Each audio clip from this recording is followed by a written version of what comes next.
Hello! Hello, hello, hello! Magandang araw at magandang buhay at panibagong vlog na naman si Bonsai Stanglong po. So nakikita yung nandito sa ating likod. Okay, update lang tayo kung ano na ang nangyari sa kanya after 3 weeks. Okay, so buti pa ang bonsai. Nag-a-update. Pero siya wala na. Okay, after 3 weeks ito na yung kanyang itsura para makita nyo. Yan, so tinubuan na, pero ito mas makintab, ito hindi, magkaiba sila. Okay, so meaning tanggalin natin ito, hindi natin kailangan to. Okay, dahil iba yung tumubo, tanggal. Yan. Gamitan natin ng yun. So nasa gilid lang siya. Okay, so tingnan nyo sa gilid. Yan. Oh, see, tanggal din. Yan, yung mga tumubo na hindi na kailangan tanggalin para lumakas yung pinapatubo natin. Okay, yun. Sa din yun, ito, diba tumubo na yan.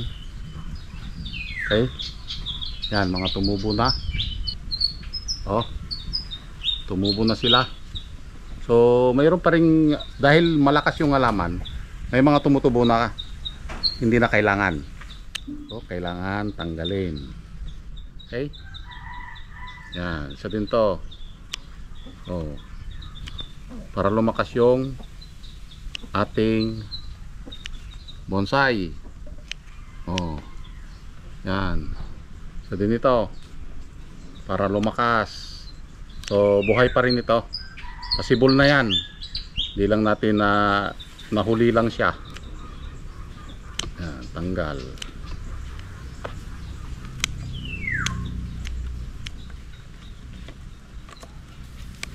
Okay,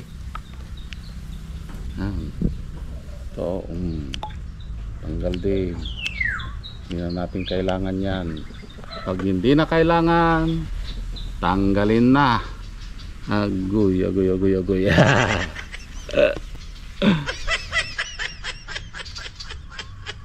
Importante yung mabantayan natin yung ating halaman, katulad tong mga tumubo na ito. Okay, kapag kinabayaan natin ng gusto to, ihigupin niya yung lahat ng lakas or yung nutrients. Agoy, agoy, agoy, agoy.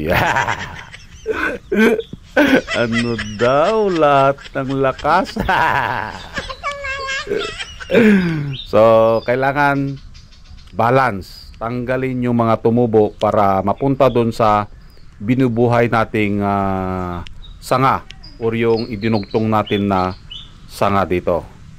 Yan, so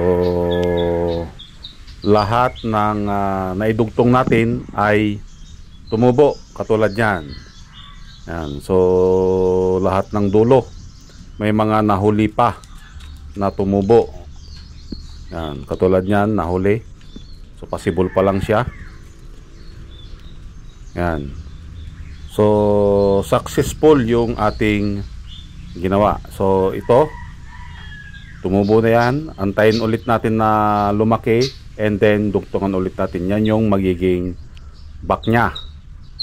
Kailangan natin yon, yung sanga na yon. Tanggal lahat.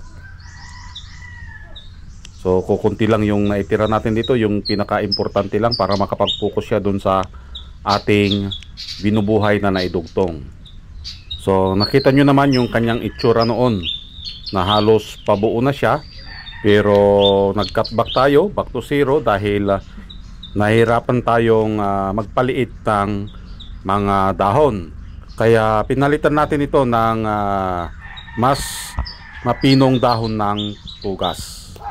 So yan guys, natapos na nating tanggalan. Okay? Tinanggal natin yung mga sanga na hindi na kailangan. Yan. So yung naiwan dyan is yan na lang yung mga kailangan natin. Okay? So ito, antayin pa natin to, tumutubo na yan. Pati yung nandun. Okay? So successful ang ating pag-grap. Okay? Yan. So kapag lumaki na ulit ito, na pwede nang i-wire ulit natin. Okay? Ito yung mga natanggal. So madami din na natanggal na tumubo. Yan. Okay? So ito yung kanyang update.